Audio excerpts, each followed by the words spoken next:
Today, I'm thrilled to have a very special guest who brings decades of experience in technology consulting and leadership. Someone who has been at the forefront of digital transformation, working with organizations across Europe, the Middle East, and Africa. My guest today has not only shaped technology strategies for major companies, but has also played a crucial role in developing talent and building high-performing teams. He brings unique insight into leadership, technology trends, and most importantly, the human side of business transformation. What makes this conversation particularly exciting is that we will be diving deep into recruitment, career development, and what it takes to succeed in a job interview. So, without further delay, let me introduce you to Graham Healy. Graham is a partner in Deloitte. He's in the technology and transformation consulting practice with responsibility for its engineering capability. Given his roles, Graham has interviewed and hired many people from graduates to experienced professionals with different skill sets from a wide variety of countries and cultures. Graham and I first met several years ago when he was leading Avanad's Irish office and I was managing recruitment for that newly established location. Hi Graham, welcome to my podcast. I'm very thrilled to have you here. Thank you for having me. And yeah, I'm very grateful that you've taken this time and, to decide to share your experience and knowledge with me and my audience. I want to clarify to start with that we aren't advertising any companies, neither your current company nor our previous ones. And we want to create a reflective space for candidates to follow and take our perspective from the other side of the recruitment process. And before I dive into questions for Graham, I just want to say he's the most thoughtful leader I have worked with. And to put that into perspective, I've recruited people from 6 continents for hiring managers all over the world, and Graham's attitude really stands out. He instills trust in his team and has ability to balance business needs and human perspective, an approach that pays off as people invest not just their time, but their hearts and passion into their work when trusted and encouraged by such leaders. So, Graham, I thought it would be interesting to start with our story, how we met, and it would also give a good overview of your experience in the past few years. So, please tell us how you became Avanad's country manager for a newly opened Irish office and why that fact has a lot to do with recruitment. Yeah, well, maybe just before we get into that, Aga, just first of all, thanks for your kind words. It reminds me of a quote from Lyndon Johnson, the ex-American president, and he said, based on what you have said, he said, "My father would have enjoyed what you have so generously said of me, and my mother would have believed it." Right, so that maybe puts it in context, but. Yeah, maybe back to, I guess, setting up a business, I guess, in Ireland at the time, and starting from 5 or 10 people and trying to grow it. And when I look back on it, it was fun times, I guess, is the first point. Probably a lot of pressure, but good pressure in the sense that it was like an adventure. It's probably the best way of describing it. And I think at that time when we looked at our recruitment and talent, there's a few things that stood out to me. First of all, the Irish market is small, right? So it's a small pond to fish in, and therefore you're really playing with the same team. And to your point at the start, we heard from many continents, right, and many countries.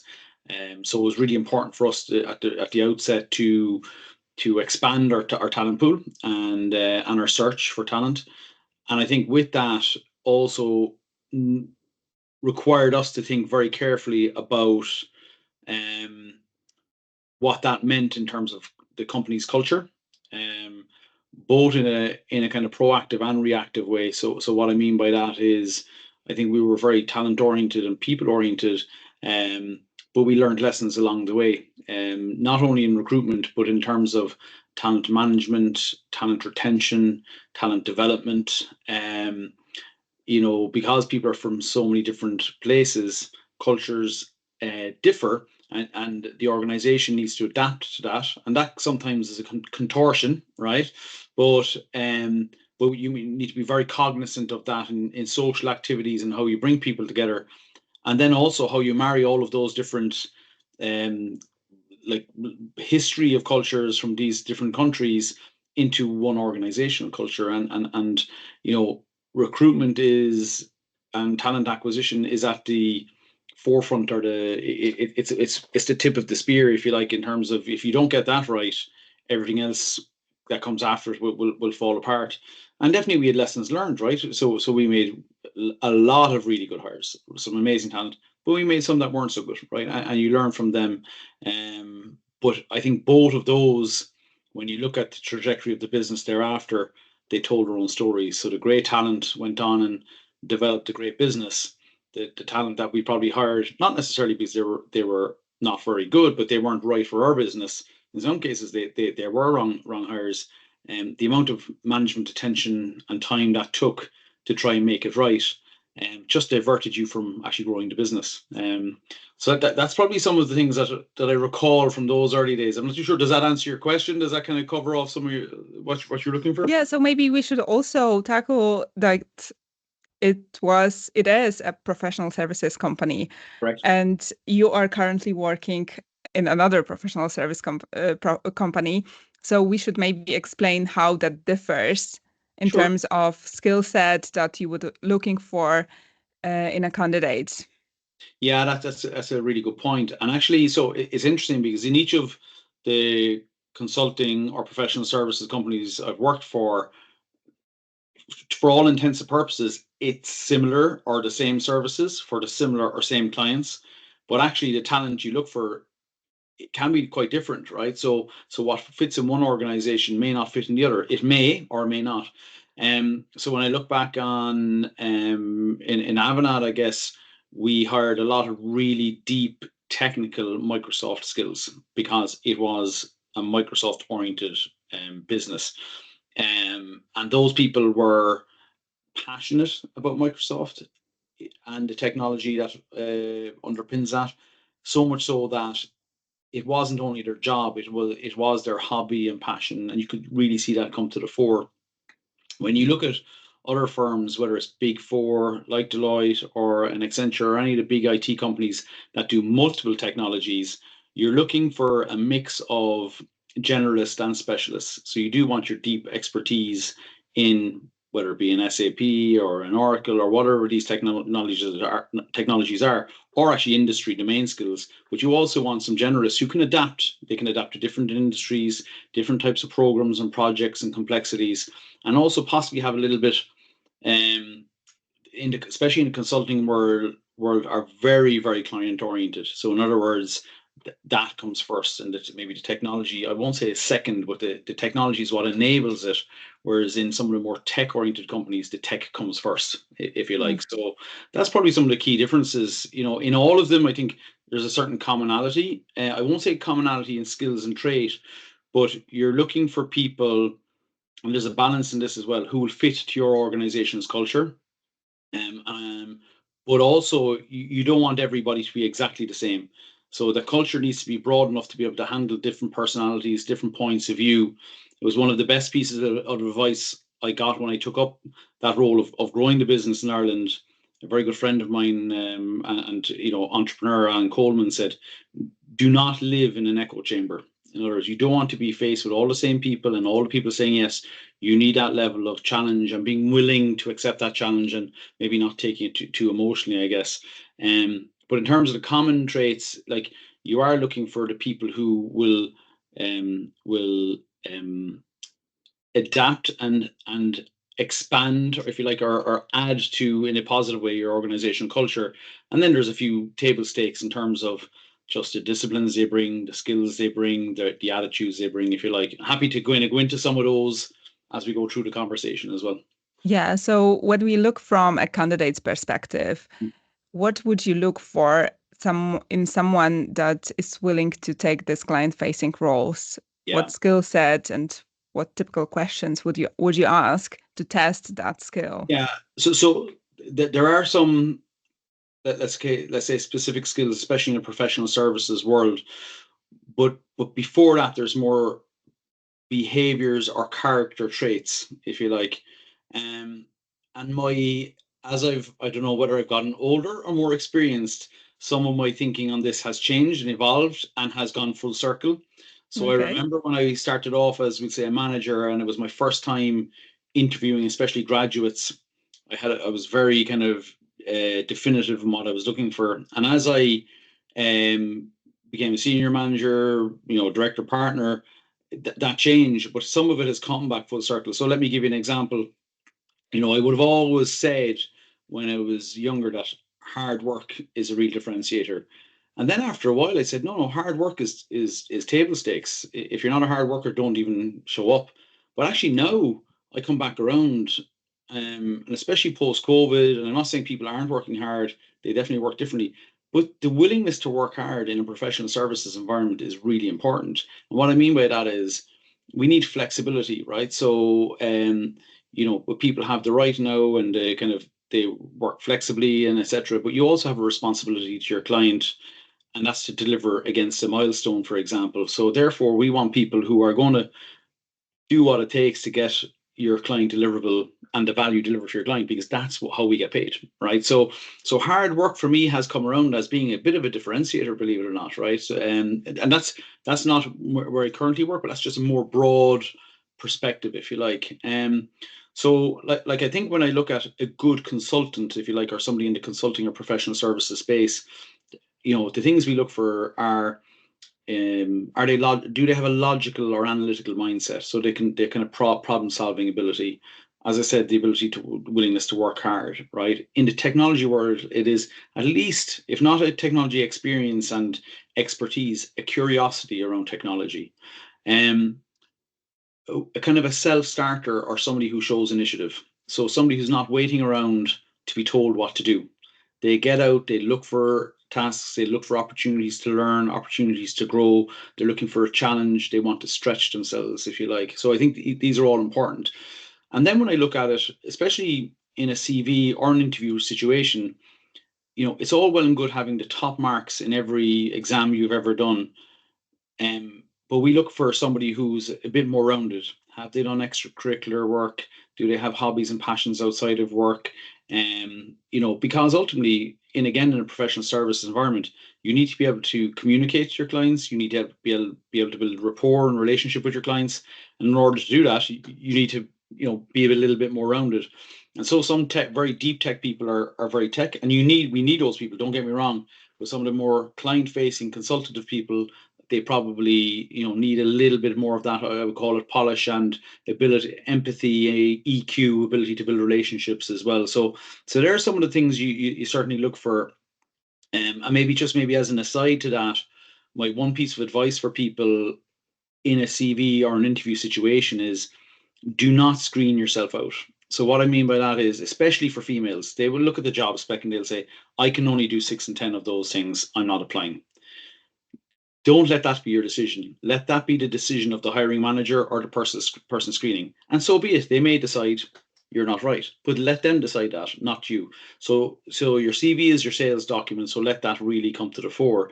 And then in an interview situation, obviously you don't lie, but you do really need to be able to build upon what's on the CV. And when you think about it, for the business you're applying for, look at understand their culture through YouTube, through their website, etc. And that will help you actually pick up the cues in terms of how to manage and approach your interview.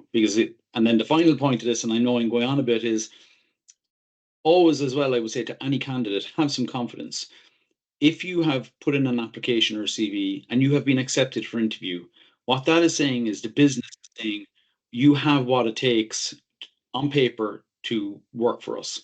And now we're just looking at the things like fit and all of these other traits, right? So that's one thing. Have confidence in that regard. And also, this is a two-way street. We're looking for the right candidate, but the candidate needs to look for the right business, because you wake up every day and that's where you spend most of your time. So you want to be happy and enjoy where you work as well, and because that's what brings value. So probably a very long-winded answer, Aga, but hopefully a couple of things in there that resonate, I guess.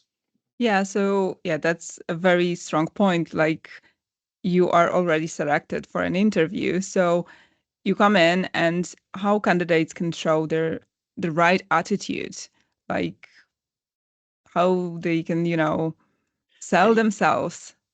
It's interesting, and I've had it from different ends of the spectrum, if you like, right from. Yeah, like let's discuss examples. Yeah, well, maybe before I do that, right? Like, you know, the attitude counts, right? We expect people to be nervous. If you're not nervous, there might be something wrong with you, right? Potentially, right? But we expect you to be nervous, right? So so don't worry about that, is the first thing. The second thing is, come with the right attitude, come with that level of positivity. I say show respect as well, right? And what I mean by that is being there on time or ahead of time. From the minute you walk in the door, whether you're meeting someone at reception or security or the executive assistant or whoever, be respectful the whole way through, right? Because that's really, really important. And then I guess respect the process, and what I mean by that is be well prepared. Be well prepared for the interview. I've had all sorts of examples, as I said, right? I had, like, on one end of the spectrum, somebody who came in a tracksuit. And this is many years ago when people showed up to work in suits, right? But somebody came to an interview in a tracksuit, had a helmet, right? Okay. And kind of barely took the helmet off coming into the interview, right? So just totally kind of disrespectful, if you like. I've had people who are clearly not prepared, and I would rather somebody be honest in the interview and say, whether that is, the rationale for joining, or whether it is they don't have a certain skill or experience, or they're not comfortable with the question. I'd rather that honesty, because again, in a client services environment, if I'm putting you in front of my client, I'm trying to think about how will you react in a difficult situation with the client. And I remember one specific example where I interviewed this lady, and I asked her about, it was deep in the financial crisis in Ireland. And so it was very easy to come up with, when she was doing economics or something like that, or finance, and I come up with some good examples of literature she would read, whether that be, The Economist, Time magazine, business section of certain newspapers, whatever the case may be. And she gave me an okay answer. And I said, could you give me something topical in the financial world? And there was a lot of material you could go with, right? Even if you didn't read this stuff. And she said that a certain company I knew was in the process of buying another large major global firm. And frankly, that was impossible, because one company had a revenue of 200 million and this company had a revenue of 18 billion, right? And I said, are you sure the smaller company isn't being advised by that larger company about buying another company? She said, no, that's what's happening. This company in Ireland is buying this big global firm. And I just sat there saying, it's just not realistic, right? There was something about it. So that level of authenticity, I think, is really important. But I've had all sorts of interviews over the years, right? And I'm sure over the course of the interview, I'll bring up a few others in terms of good and bad. Okay. You started mentioning of, some like a piece of advice: don't self-reject yourself. Mhm. So when we work together, very important thing was hiring for potential, and it was expression that was repeated over and over. Yeah. And yeah, what I want to is encourage candidates Hmm. to, think about themselves, that they have potential to upskill, to learn, and, to apply for roles with a promotion Yeah. or different sector. So, and companies have the same approach. They want to upskill people. Yeah. So, yeah, if you could explain that concept, Yeah. like Sure. hiring for potential, what could that mean for a candidate applying for a role? Yeah. So I guess, again, a few things in that. First of all, can anybody point me in the world today to the finished article? No. There's a famous principle, right, called the Peter principle. And for those of people who aren't aware of it, you can look it on Wikipedia. There's a principle saying that everybody gets promoted to the point of incompetence, right? So effectively, you end up doing a job you're not capable of doing, right? So maybe people are always promoting on potential, but the point being is, I don't think anybody is a finished article, and really, it's great to see people set themselves a challenge and stretch themselves, and not be 100% ready for the role. And I remember one specific role we were hiring a sales executive, and you remember the person involved, and we had some really good candidates. We were inundated with really good candidates. And if you remember, we broke them up into a few categories, right? Some people were, let's call it, been there, done that, worn a t-shirt, exceptionally experienced. And we're like, okay, brilliant. We know they could come in and get things oriented, and really put a kind of structure and professionalism around this. But under that, we were kind of saying, well, will they have the hunger? Will they be okay with a smaller organization? They've come with a huge sales team. Will they be out there selling? And on the other end of the spectrum, there was people who were clearly very good sellers, were, let's say, more junior, let's say slightly, and it was a step up to take into a sales management and sales professional role, and it was a bit of a hybrid, but they demonstrated the hunger, the enthusiasm, the desire. And for where we were as an organization at that time, that is exactly what we needed. As organizations evolve and mature, it could be different people, but and it's not that the other candidates weren't good. They were excellent, but they just weren't right for what we needed for where we were as an organization at that time. So again, coming back to that screening point, it's very hard from a dry job specification to understand really what the organization is looking for. So if you are in the market and you are looking for a job, apply for it. And again, use that interview process to gauge it from your perspective. It's a two-way street. You might say, this isn't right for me. They're not at the stage of their maturity for where I am at my maturity. So there's all of these things. I think some people get blinkered. They think about what's the salary, what's the level of the role, etc., etc. Right? It's a bit more, and rightly so, right? They're objective criteria, but I think people need to think about the subjective criteria again. Am I going to be happy here? Is it going to give me the challenge I want, or whatever my criteria are for working at any given point in time, which changes. It could be work-life balance, it could be salary, it could be professional development, whatever it is at that point in time. And actually, is this organization going to give me the ability to grow as I did, as I change as a person and individual as well? But so coming back to your original question, hiring for potential rather than capability. For me in an organization, it's a competitive landscape, and I personally, it's my drive, not necessarily everybody else's. You want somebody who's going to get up in the morning and is going to just do that little bit extra for you in your organization, and get things done, right? So they have that level of hunger, desire, and attitude, I guess. Yeah, so that's an interesting point. So if only they knew who else is in the process, maybe they wouldn't even have had applied, So yeah, don't self-reject. Yeah. And yeah, just try, because you never know what's going on the other side of the process. Exactly. That's it. Yeah, so about hidden job market. It's I see the difference between Poland and Ireland. So networking in Ireland and referrals are very strong. And, it's like an obvious thing to do when you look for a job, to network and, ask for a referral. Mm. But in Poland, it's quite, it has a bad press, and it has a historical roots. Mm-hmm. It's something you should be ashamed of if you got a job because you knew someone, and it could be gossip about. So,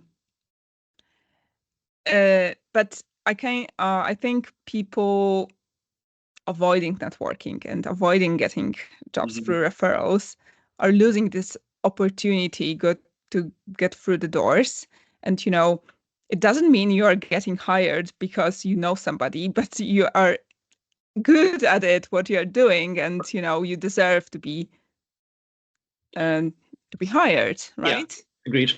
So if you My- could explain like the difference, how it's approached in Ireland, like networking and hiring through yeah, referrals. yeah. There's a lot of dimensions to that. So I can't speak for Poland. I understand what you mean. It's the kind of thought around nepotism and you're getting the job, but you're not qualified. You only got it because you knew somebody. And there's that old saying, it's not what you know, it's who you know, right? Yeah. And there is a degree of that, right? There maybe there's a degree of that. Like if you believe you have the talent and the capability, the net point around networking is again showing your desire, your hunger, your willingness to get out there into the market, right? I also think the word networking has a kind of a bad name. And whenever I think myself even going to a networking event, when I hear the word networking, I feel like, oh my goodness, I'm doing something unnatural and I'm putting myself out there and it feels uncomfortable. But if you're just going to an event and looking to connect with people, build relationships, that's what we do in our personal lives. That's what we do in our professional lives. It's just another venue or event in which you do so. So that maybe a couple of points in that. I'll come to the Irish distinction, let's say, in a second. The other thing is people who are out there in the market, whether you are speaking at events, whether you're at roundtables, whether you're attending those things, again, I think that is showing a level of curiosity and a level of engagement in your professional arena outside of just doing the day job, right? It's like when people do exams previously, you get maybe a B grade because you learnt all your material in school, you applied it in the exam, you get a B. But the people who get an A are the people who apply that, but also give their opinion and also maybe read other sources and bring that to life. So it's that kind of mentality. It's like I'm actually going out there and doing a little bit extra to shape my career, right? And that's the other thing I think people need to think about. This is your career. It's up to you to manage. Nobody else is going to manage it for you. You will get coaches and stewards and mentors over your career, but ultimately it's the person's individual obligation to manage their career. In the Irish context, right, firstly, it's a smaller country, right, compared to Poland, both geographically and population wise, and therefore we're kind of probably we're naturally relationship oriented, I guess. People say in globally there's 6 degrees of separation. In Ireland, we say there's 2 degrees of separation. Um, and I just think we're a social country. That's the probably the best way and easiest way to put it. And again, in the professional services environment, people we say all these sayings, people buy from people, etc. But you do. It's about you build relationships, and it's not doing it in a false way, right? It's actually to go out there, be yourself, and engage in that manner, right? We're not actually asking people to do something they're not comfortable with or something they don't want to do. But you know, I just I just think having lots of relationships and connections is good for business. It's good for, sometimes there's people in need. If a friend of mine loses a job or if a friend of mine is looking to move job, I can pick up the phone and introduce them to some people. I'm not saying to the people go hire them. I'm saying go meet them for a coffee, give them some advice. You'd never know what comes of it. And it's just to build that kind of that broader picture. I think Irish people are good at it naturally because of that kind of relationship oriented or culture. We're also probably very nosy, right? We say we're a land of whatever 100,000 welcomes, but actually we just want to know people's business, right? So there's probably a degree of that under the bonnet of it. And then naturally, I think Irish people have left Ireland and traveled all over the world. So we have that natural kind of curiosity and willingness to kind of, I guess, build relationships. So it is a cultural thing, but I don't think the word networking gets a bad rap, so maybe we call it something else. But I think just I would consider it just managing your career. It's not trying to get a role that you don't deserve because you know somebody. It's actually it's an additional thing on top of what you're capable of doing, skill wise. Yeah, I agree. And Polish people, like my Polish audience, can take like some advice from that and try to do it and not necessarily put a bias on it that it's something you don't deserve.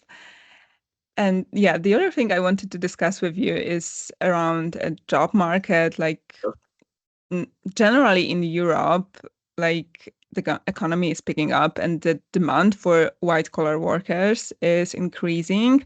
So there's a need for people. But on the other side, you see all these posts on LinkedIn, people complaining about, being unemployed for months, being ghosted by companies.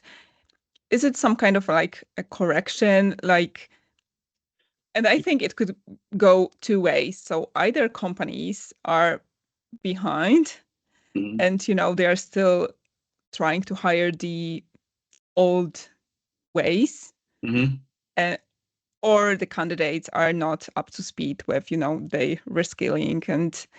Yeah, I don't think it's a clear picture. I don't think there's one answer to that. I think there's a whole myriad of things that's going on. Right? So definitely the market is picking up. What I would say is there's still some degree of caution due to geopolitics and everything that's going on, right? So some companies are, 2 steps forward, 1 step back. Are we ready? Are we not ready? It's a kind of bravery point, I guess. And you can see that in how businesses are investing. There's also kind of a sense, I guess, of, there might be talent out there looking for work, but they may not have the skills that are in demand. So there's 2 different kind of, like, let's say, economies. So that can be a real thing sometimes. So there's a lot of recruitment going on, but looking for different skills. So I think in terms of my sense of it is there's kind of a set of kind of no regrets hires is how I would describe. So people, especially in professional services, who again we know who have great client skills, can hit the ground running. They're probably no regrets. And then there's a set of hot skills, like, so what are the in my area, technology skills that we know are coming into demand or in demand, and how are we going to stand up to those? But then there might be a whole set of other, especially in support functions maybe, and things like that aren't so much in demand yet, right? But I think it's always important to look at and this isn't helpful maybe for people who are in the job market for a long time. So I can't speak for that, and I know that can be exceptionally stressful for people. But I think there's a set of looking at the lead indicators, right? So, are companies using their working capital? Are they going to the market to get funds to build their businesses again? Is one kind of lead indicator. Are we starting to see more jobs advertised than were previously? Are professional services companies being hired in to do things? And all of these things take months then to filter through then to actual recruitment in some cases.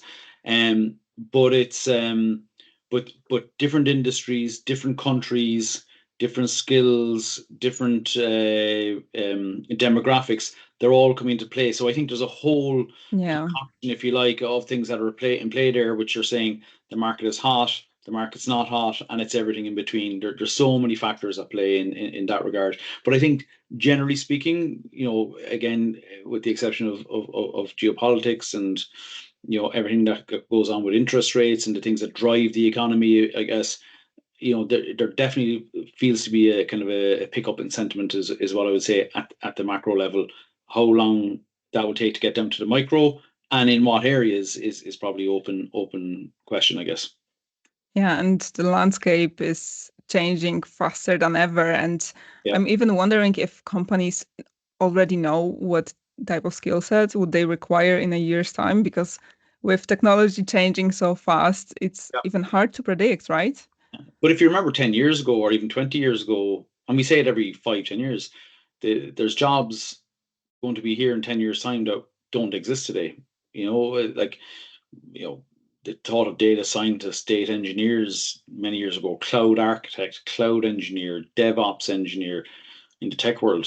They weren't concepts before, right? So who knows? It's going to be LLM engineer, we've seen prompt engineers start to come up quite a bit now, right? And it's funny, you see companies that, I want a prompt engineer with X years of skills. You're like, that didn't exist. Like, you know what I mean? So these things that will continue to evolve and develop. And I guess that's, the thing we need people to be is, again, curious and willing to invest in their careers to keep up with that. And that doesn't necessarily at all times, by the way, mean go back to university. That can be, online courses, keep up YouTube, Exactly. everything that's out there. There's so many areas now you can learn, going to community events and conferences and those kind of things as well, right? So there's so many ways of kind of learning and absorbing, what's coming next, and the skills. And the other thing I would say to people, especially like anybody graduate or experienced, is have a point of view, right? People will ask about AI. Is it a force for good or a force for evil? What's the perspective on that, right? We're all grappling with all of these concepts and ideas at the moment, right?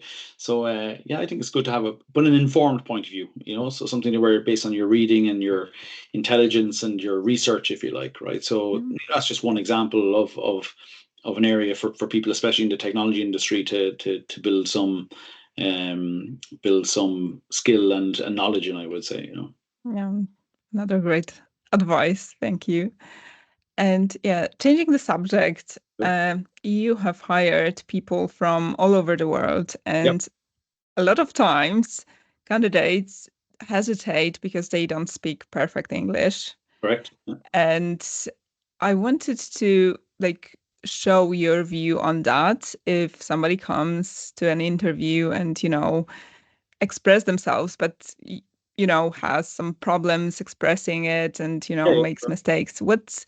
What's your view and advice on that, as Well, for a non-native? As a native English speaker, having worked in the UK, and people can't understand me because of my strong Irish accent, I'm not too sure what I have to say on that. And having been corrected on proper English by non-native English speakers, I don't really have a leg to stand on, right? But look, again, before I get into the language thing, what I would say is, again, back to the interview process and the company and the two-way element. If you don't have perfect English and you are learning and developing it, and the company who are interviewing you don't have the patience or don't have the desire to work with you on that, it's probably not the right company to go work for, right? So that's maybe just again, give people the confidence that it's not always them, right? It's people are aware of their ability to speak English or not, or the quality, let's say, bar. But if companies want talent, they need to have, there needs to be some give and take on that, I guess, right? And if they're not willing to do it, then they're not right for you. And have confidence saying, okay, it's you, not me, right? So that's the first thing I would say. The second thing I would say, though, is, like, at the same time, has to be probably a base level, right, that you can actually communicate. Otherwise, it's the productivity isn't there, right? So again, it is, if you're coming to that situation where you're not comfortable with your English, it is your willingness to, how do I describe it? Your willingness to develop, right? Again, like, are you doing an English language course? Have you been practicing before the interview for a number of items? Are you showing your willingness to continually improve, if you like, right? There's so many things you can do, again, to demonstrate that, in an interview, I was a grade X and now a grade Y. I plan to be a grade, Z by a certain period of time. So these are kind of proof points and kind of things you can do to show your level of engagement with it. But look, certainly, I think you want your interviewer to be patient. And I have been in interviews where I'm really struggling maybe sometimes to understand the person, but you have to give them the time, and for a native English speaker to slow down as well, right? And actually, so they can understand you. But it's really about, for the interviewer, asking the questions that you're going to elicit the skills and the capability, and letting that person do it in the way they can convey themselves. So maybe that's using very simple English. That's always good, actually, right? And not to be not try to be too complicated. But look, listen, if you can't speak the language at all, you know what I mean, or you're not really able to communicate, then you're probably not ready for that move. That's Yeah, probably, what I mean has to be a more basic. is, about people who are maybe too perfectionist about it, or worrying about the grammar and mistakes, and holding back because of of it, or this No, sentence structure. again, if you go to US, Canada, Australia, England, Ireland, Scotland, Wales, any of these countries, Everybody has their local slang, their local accents, their local ways of speaking. And, think of the non-native English speaker's way is just another version of that. That's your way of speaking, right?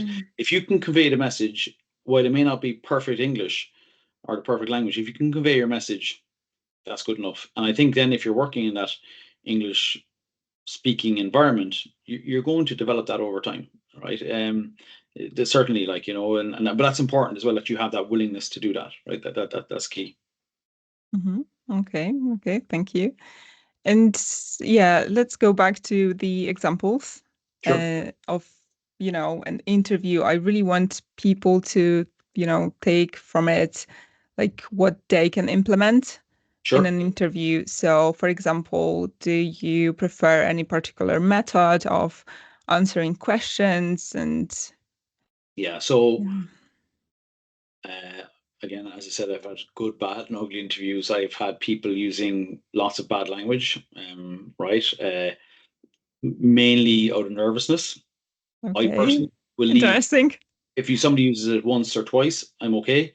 But if it's incessant, it's a no for me, because again, I'm looking at client communication and ability to articulate under pressure. So that happens a lot more than you think. That's the first thing I would say, right? But what I would say is, as an interviewee, try to control the interview. And what I mean by that is how you answer the question will tee up the next question, right? So really think about your preparation for that. And I guess we'd always say to graduates, especially the method, if you want to call it, right? There's two kind of, I guess, abbreviations or acronyms. One is KISS, keep it simple, stupid, right? So keep it simple and straightforward. But the second one is STAR. So I really like the STAR method, which is situation, task, activity, result. So somebody will ask you, typically people are they're looking for examples in the interview. So give me a situation where you worked on a project and it didn't go wrong. What happened, right? Or sorry, it went wrong. What happened? So here's the situation. You described the project, what you had been asked to do, what you're trying to achieve. Let's say it was in college or in work, right?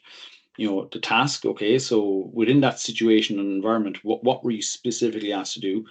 Or what was the issue, for example? What activities did you undertake? And then what was the result of that? Right. And then I think that's where we're looking for a level of maturity as well in terms of the response. So I remember interviewing somebody and they gave me a sports example, which was totally fine. And, as an objective observer, I was like, oh, wow, that didn't end very well, right? For all concerned. I said, well, what would you have done differently if you had the time back again? And he said, I would do absolutely nothing differently. It wasn't my fault. It was that. And I was like, whoa, okay. So sorry, we need a level of introspection here and a bit of maturity, I guess, right? And that was but situation, task, activity, result. It's a nice way of doing it. It's a really good way as well of giving yourself a time to breathe and actually working through spoon feeding the answer. The other thing also, like it's a little tip, I think it has two benefits. One, it builds rapport, and second is it gives you time to think, is when somebody asks you a question, to kind of repeat the question back to them. So by repeating it back to them, you're showing A, I've listened, but B, I'm actively thinking about what to say. So there are little things in the interview that can help you, But for me, that's a really nice construct to kind of how to answer a question, and then help direct, as I said, the interviewer towards the direction you want to go in the interview. Yeah. Okay. Yeah. One interesting thing from that is that try to steer the conversation. So what I'm also trying to teach my clients is that even things that you put into CV and how you present your achievements, it's a good way to steer the conversation during the interview. So you have influence over that. So don't just put like boring stuff, what you do, like put your achievements and data in there. So like maybe a couple of examples of that, or maybe thoughts on that, right? So you have to think from the interviewer's perspective. They could have a whole day of interviews. So they could be interviewing people for one role, two roles, three roles, whichever, graduate, experienced, over a whole host of hours, right? So And then a lot of times you're hearing the same thing over and over again. So you have to think about the differentiation. But back to the CV on that, I have seen people over the years. I've interviewed people over the years, and during the course of the interview, some interesting things come out in the interview, and I was saying, well, why isn't that in your CV? They're like, oh, I didn't think it was that important. I'm like, oh my goodness, we've had a really rich conversation. It has woken me up because it's something different, right? Mm-hmm. So that's really the point about the CVs. Really, really think about what's in there and what makes you different. The second thing I say about a CV, to your point, to make it less boring or less dry, is I always look for people to show whether it be complexity or the kind of results. So instead of saying I was a team leader, well, I was a team lead for 15 people who worked across three different continents. I had to work across this many time zones. There's a big difference between being a team leader and having team leader with that level of responsibility, because then I'm straight away saying, oh, wow, this person has it, right? You're proving the point. So the CV, you really have to prove the point in the CV, and then you need to back it up in the interview. So a really good example, a very typical example in Ireland is people would say, especially for Irish people, it's like, what languages you speak. So people say English native, and some people might say Irish or Gaelic, native. And a friend of mine was what we call a Gael Gore, so a native Irish speaker, and saw this in an interview and said, "Oh wow, I see you're a Gael Gore. Let's conduct the rest of this interview in Irish." And the person said, "Whoa, no, I studied it in school. I'm not really, you know, completely the wrong way to send the interview, right?" Yes. So you have to be able to back it up. That's really, really key in the interview. Like for me, CV gets you through the door. It's the interview that demonstrates what you said is true, right? You have what it takes, and then it's how you that it's the fit for both parties. Again, I think they're the key things I would say, both from CV to interview. Yeah, thank you for that. So let's talk about stereotypes, Yep. and it can come from candidates, hiring managers, any direction, any part of the process. Hmm. So, do you have like any examples of, people biases that led to unexpected outcomes? For example, someone said, "Oh, this person comes from this company, like they hire no good people," or, any examples like that. Yeah. So maybe not specifically that example, but I would have a few different ones. And then this is a cultural one, for example, right? I'm sorry, maybe this is a bias I have, right? But it could be cultural as well. So when I look at a CV, if I see somebody who's jumped around a lot, so they've moved every year or 2 years, etc., I'm straight away kind of saying, sorry, I'm not saying I'm not going to interview them or I don't want to hire them, but it gives me a bit of a negative sense. That's the person's CV, so they can't help that, right? But for me, I'm saying, okay, well, are you only going to work for me for a year or two? Are you not going to develop your career? So they're the questions I'm immediately asking. Now, I'm not telling somebody to change their CV accordingly, but I'm saying that's a stereotype, right, that I would have. But if you go to maybe India or different countries, people do like to jump around a lot to gain more experience. They see that as a way of really getting a variety of experience. So for me as a hiring manager, I probably need to kind of unlock that kind of thinking. And also some of those people might be contracts on contract work. So you go from contract to contract. So it doesn't appear as it seems, if you like. So that's kind of one stereotype certainly that I do observe in myself, but also in candidates in general. So I think that's an important point, and probably one that I won't say it gets screened out, but it's just something we would, in an interview, you're straight away going to look for that. So in an interview, you look for the gaps in a CV, or you look for the things that just don't marry up quite rightly, right? But so it's like that. That is the kind of, for me, the kind of one that stands out most of all. I think another, I guess, stereotypes as as an interviewee myself, the one I don't like from an interviewer is, especially in group interviews, is the good cop, bad cop, right? The Hmm. person who's there and being very nice to you and encouraging, and the other one who's hitting you with hard. I just feel it's a bit made up, if you like, or Hmm. it's a bit fake. But I had that situation many years ago, and I was offered a role. This is when I was kind of graduate, and I rejected the role because of that. Because I said, if that's the way you're going to treat me if that's the way you treat me in an interview situation, what is it going to be like to work for you? So it's just that for me, that stereotype of good cop, bad cop from an interviewer, really don't like that. You also have some interviewers look, again, it could be because they're interviewing all day, they like to have a bit of fun. What I mean by that is they might just put one of those unusual questions out there just to see how you react to it. But I think it's just for the interviewee to understand not the game, but understand the motivation. Because sometimes when an interviewer asks, let's call it an unfair question or a difficult question, they're not necessarily looking for what your answer is, but it's actually how you deal with it. Mm-hmm. You know what I mean? That your ability to deal with it is probably more important than the actual content of your answer, if you like, in some situations. The others, like from an Irish perspective as well, sometimes I see, and this might be very Irish, is the stereotype is that people underplay their skills or their achievements. Mm-hmm. I always say it like, you come in and you meet this man or woman and you're saying, oh, I'm amazing. I see you were, the lead, you were involved in the rollout of some major program globally.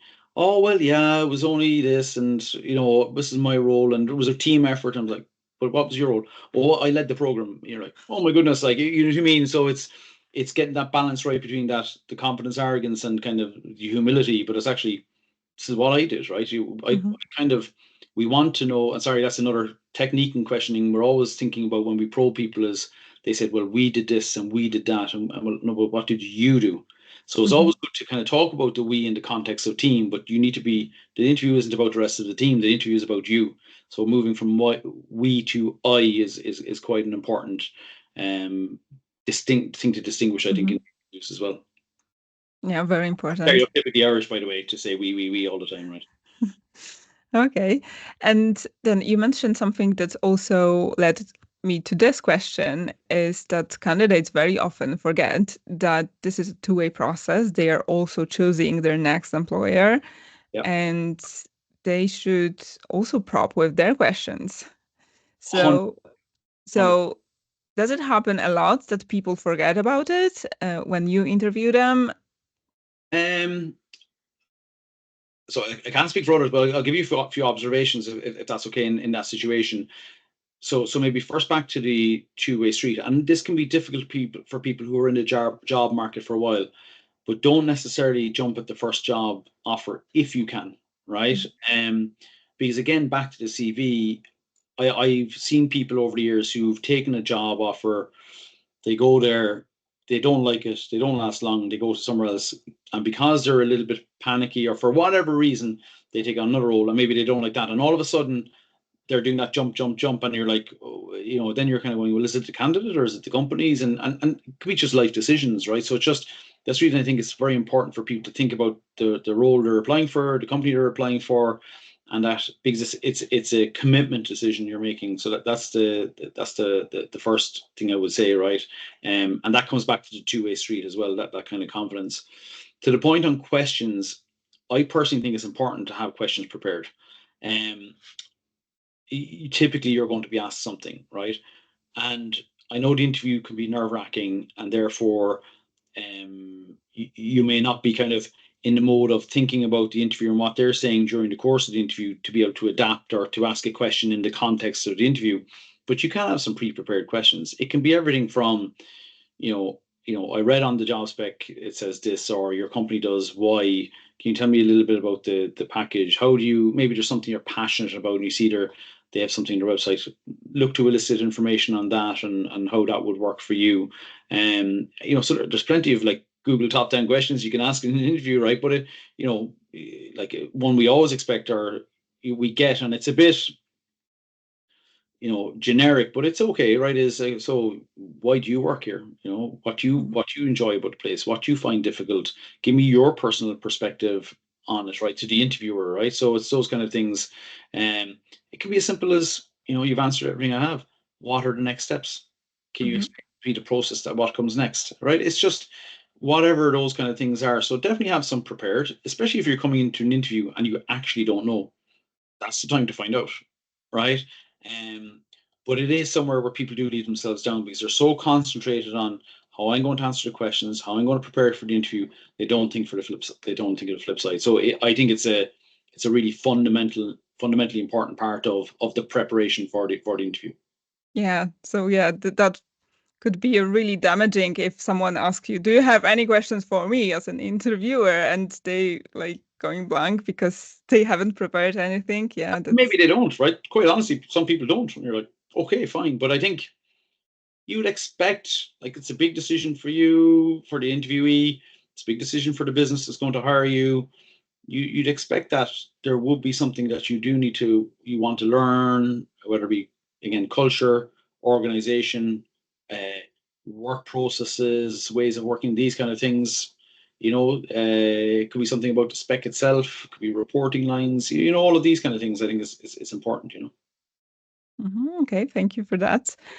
And to wrap up, do you have any like funny stories from interviews or? So many. And I have to be careful. I like the story I told earlier about the person in finance. It was one particular one because I was sitting in the interview kind of in disbelief. As I said, plenty of interviews where somebody is like using bad language, and I feel like I'm getting punched every time they're using bad language. But probably there's I've had somebody who showed up, and I told you somebody showed up to the interview had a helmet and they barely took it off.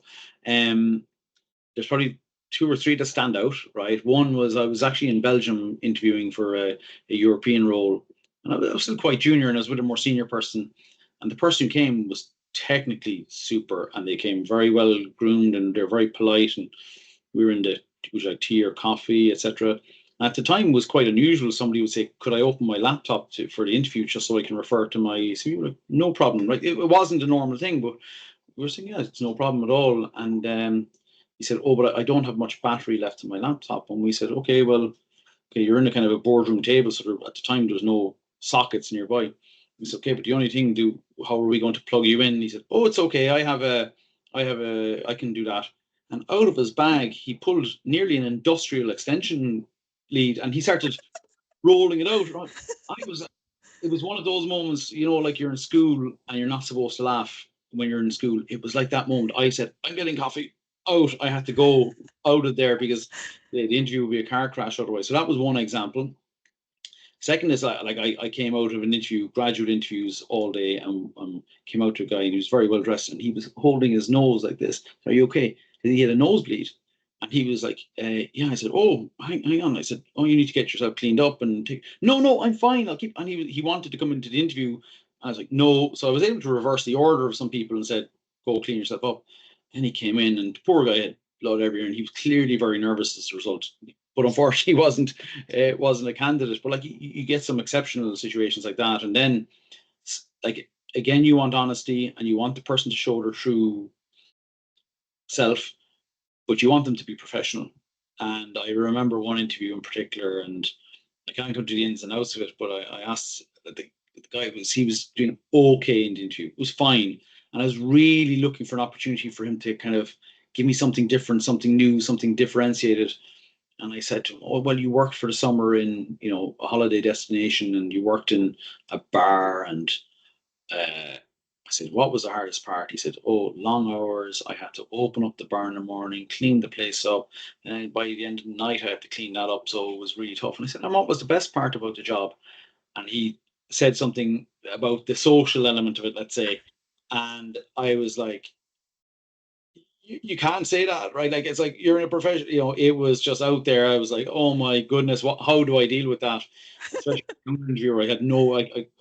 If I was in a social situation, I would tell the story in a more informal way, and I you really get a understand. sense of it. But that was probably the funniest situation I've had. That and the extension lead, but I'm sure there's many others because I've done hundreds of interviews over the years, if you like. But yeah, so plenty of those. But look, that's what makes it fun, and that's what makes life different as well, right? To have those experiences. Okay, yeah. Is there anything you'd like to add or, comment as we wrap it up? No, I think I've given you my kind of my, let's say, catchphrases or my adages in terms of two-way street, have confidence, don't screen yourself out, um, you know, use your network appropriately, I would say, and do your research, come prepared, but most importantly, have confidence, right? It's if you're applying for the job, and even if you don't make every criteria, give yourself a go. They're the kind of key things, if you like, and look for the company or the hiring company that's going to be best for you. Because ultimately, again, we spend most of our hours in work, so you want to work in a place that you enjoy getting up to do that job every day, no matter what that job, what that industry, what that profession is. Thank you, Graham, for sharing your experience and knowledge and wisdom. I really appreciate you coming, and maybe we will do one more in the future. Who knows? So thank you. No problem again, and thank you for your time. It was really enjoyable. Thank you.